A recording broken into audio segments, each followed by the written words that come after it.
Ubusanzwe mu rugo rw'umukuru w'igihugu hafi ya buri kintu cyose nkenerwa mu buzima kiba gihari.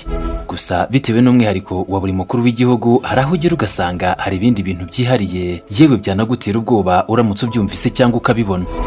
Ushobora kuba utari uzi ko mu yahoze ari ingoro ya Perezida Juvenal Habyarimana iri Kanombe mu mujyi wa Kigali habagamo inzoka nini cyane ku buryo bikekwa ko ishobora kuba yarifashishwaga mu bupfumu no mu mihango yo kuraguza, kubaza cyangwa kuganira n'abakurambere bapfuye. Ni inzoka yari ifite ubwogero cyangwa se pisine, ikagira imyobo yihariye yatahagamo kandi yubakiye neza, bigaragara ko hifashishijwe ibikoresho birimo amabuye akomeye na sima ku buryo umuntu wese uhageze ashobora kwibaza ku cyo iyo nzoka yamaraga mu rugo rwa Perezida Juvenal Habyarimana wari umuyoboke ukomeye w'idini ya Kiliziya Gatolika. Tariki 6 Mata 1994 indege yari itwaye abarimo Juvenal Habyarimana yararashwe, abari bayirimo bose bahita bapfa. Icyo gihe iyo nzoka kabumbu yabaga mu rugo rwa Perezida Juvenal Habyarimana nayo yahise burirwa irengero mu buryo busa n'ubudasobanutse. Kuva icyo gihe abantu bari barayibonye batangiye kwibaza byinshi birimo n'irengero ryayo, yewe bamwe banatangira kuyihuza n'urupfu rwa shebuja Habyarimana. Bamwe bati Habyarimana yakoranaga n'imbaraga z'umwijima, abandi bati iyo nzoka yari y'umwe mu bana be wakundaga korora ibikururanda, abandi bakagira bati kuba urupfu rwa Habyarimana rwarahuriranye n'ibura ry'iyo nzoka nabyo ni igihamya ko Habyarimana yakoranaga n'imbaraga za Sekibi. Ni byinshi bivugwa birimo no kuba iyo nzoka itari imwe ahubwo zari nyinshi. Gusa reka tubivugeho mu kiganiro cya none tunamenye byinshi ku mpamvu muzi yatumye umuyobozi mukuru nka Perezida ahitamo kururira inzoka mu rugo iwe, nyamara dusanzwe tuzi ko ziba mu bihuru n'amashyamba by'umwihariko mu byanya byahariwe inyamaswa bizwi nka pariki. Ubundi iyi ngoro yari y'abaperezida bayoboye u Rwanda. Umuntu yavuga ko iri mu bice bibiri birimo inzu imwe igizwe n'ibyumba bigera kuri 6. Iyi nzu yatuwemo na Perezida Juvenal Habyarimana ataraba perezida. Iki gice rero kigaragaramo ibintu bitandukanye birimo impano igizwe n'igishushanyo cy'umuntu uri gucuranga inanga yahawe mu mwaka w'1974 n'umunyabugeni Sebukangaga. Ikindi gice cy'iyi nzu kigizwe n'inzu nyirizina Juvenal Habyarimana na Bizimungu bayoboye u Rwanda babayemo. Iyi nzu yubatswe mu buryo bugezweho bw'igorofa, ikaba igizwe n'ibyumba by'uburiro, ibyo kureberamo televiziyo, uruganiriro rwa Perezida, urw'abana n'urw'umugore wa Perezida, ibyo kuraramo n'ibindi bigiye bifite ibisobanuro n'umumaro wihariye. Rero ukinjira muri iyi ngoro kuri ubu yahinduwemo ingoro y'ubugeni n'ubuhanzi, uhingukira ahantu hari igiti cy'umuvumo kizwi nk'ikigabiro, bivugwa ko cyatewe na Habyarimana, na cyane ko bacyita umuvumo wa Habyarimana. Ni igiti bigaragara ko gishaje, gusa birumvikana ni icya kera cyane. Rero hafi y'uwo muvumo hari umwanya utangaje umuntu yakwita ko ari ingobyi ya nzoka y'igitangaza yabaga kwa Perezida Juvenal Habyarimana. Ni ahantu hafite nka metero hagati y'5 n'10, hubakishijwe amabuye na sima, mbese hakoze mu buryo bigaragara ko hitondewe. Urebye imiterere yaho wagira ngo ni inzoka kuko hafite imiterere neza imeze nk'iyi nzoka, mbese ni nka kumwe inzoka ibi byibushye ahagana hejuru ku mutwe ikaza gusa n'inanutse ahagana ku murizo. Aha hantu rero habagamo inzoka nini cyane ibyibushye yari ya Perezida Juvenal Habyarimana, ikagira abantu bayitaho bakanayigaburira. Birumvikana ko yari ifashwe neza by'umwihariko. Ni inzoka itari umutako cyangwa itungo ryo mu rugo nk'uko abantu borora ihene, intama, inkwavu cyangwa inkoko. Iyi nzoka rero yari yihariye kuko ngo yari ifite umumaro uruta uw'andi matungo yose tuzi.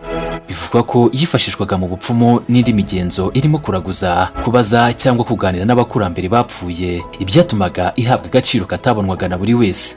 Hafi na ya ngobyi y'inzoka cyangwa se aho yaryamaga hari ubwogero cyangwa se pisine.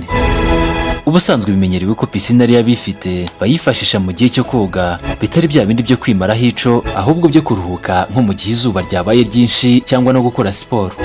Iyi pisine rero yari yarubakiwe iyo nzoka y'igitangaza ku buryo yajyaga imanuka ikajya muri pisine koga ikanidagadura, ubundi ikaza kugaruka hejuru mu ngobyi yayo, nayo yubatse bya gisirimu nyine nk'inzoka yo kwa Perezida. Nk'uko byemezwa n'abasobanuraga amateka biyahoze ari ingoro y'abaperezida, iyo wajyaga kuyisura bakubwiraga ko iyo nzoka yari ikigirwamana kandi ko yari ifite agaciro gakomeye kwa Habyarimana, ndetse ko ngo mu bakozi bakoraga kwa Habyarimana hari abari bafite inshingano zo kuyitaho by'umwihariko, ku buryo ngo kutagitaho neza byashoboraga kukuviramo ibihano bikakaye byarimo no kwirukanwa. Hafi y'ingobyi y'iyo nzoka rero ni naho hari akazu abacungaga umutekano wa Habyarimana babagamo. Ubwo ndavuga bamwe batangaga karibu ku muryango wa mbere umuntu yakwita gate. Reka noneho tuvuge ku iherezo ry'inzoka ya Habyarimana. Ubundi tariki 6 Mata 1994 ubwo indege ya Habyarimana yahanurwaga, uwo munsi iyo nzoka nk'ibisanzwe yari iri mu rugo kwa perezida. Gusa ngo nyuma y'aho indege ya Habyarimana irashwe mu mugoroba wa joro, ya nzoka yahise iburirwa irengero ku buryo nta muntu n'umwe wigeze wongera kwica iryera.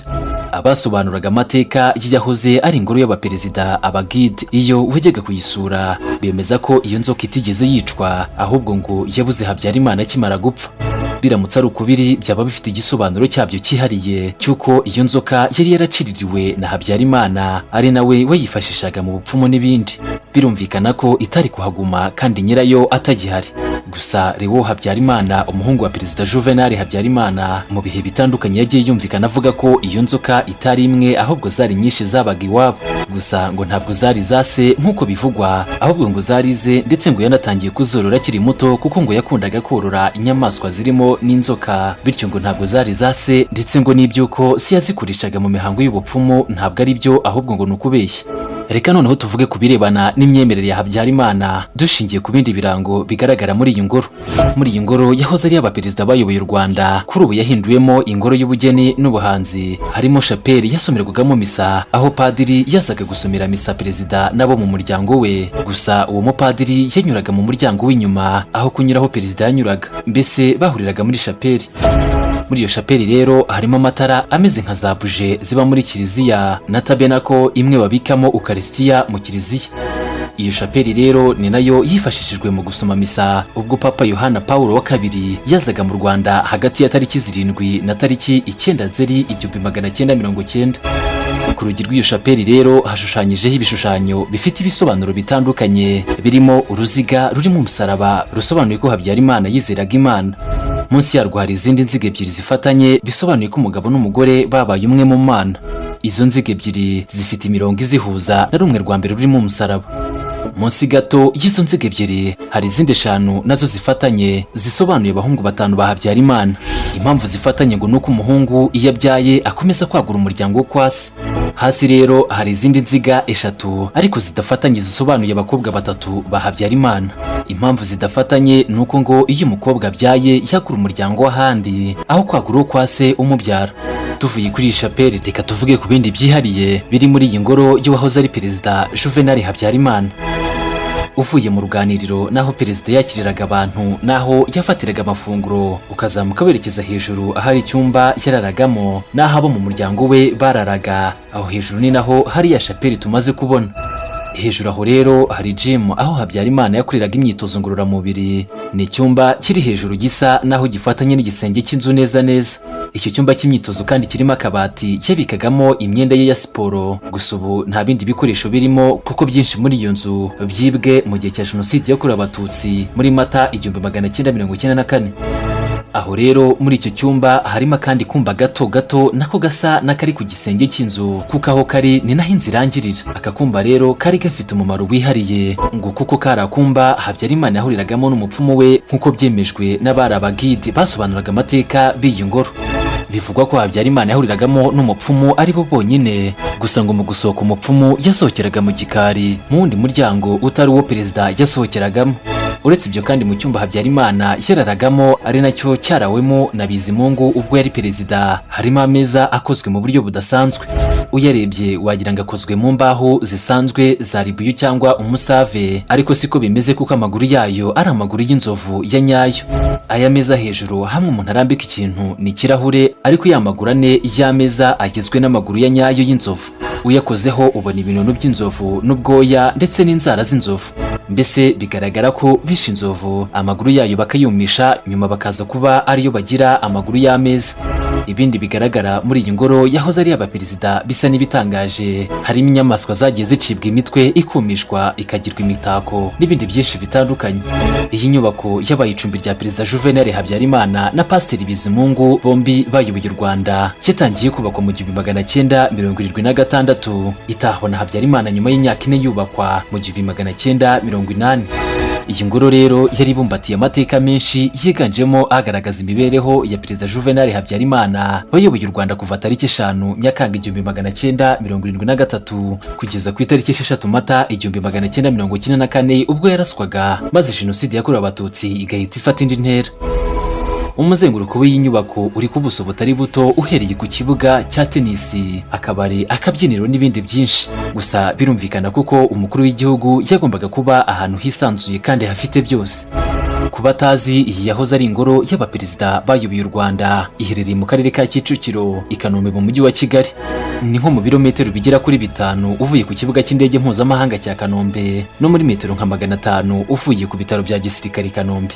Cyakora kugeza ubu iyi nyubako ntikiri ingoro y'abaperezida bayoboye u Rwanda, ahubwo yahinduwemo ingoro y'ubugeni n'ubuhanzi, aho imurikirwamo ibikorwa bitandukanye by'umwihariko iby'ubugeni guhera mu mwaka w'ibihumbi 2018.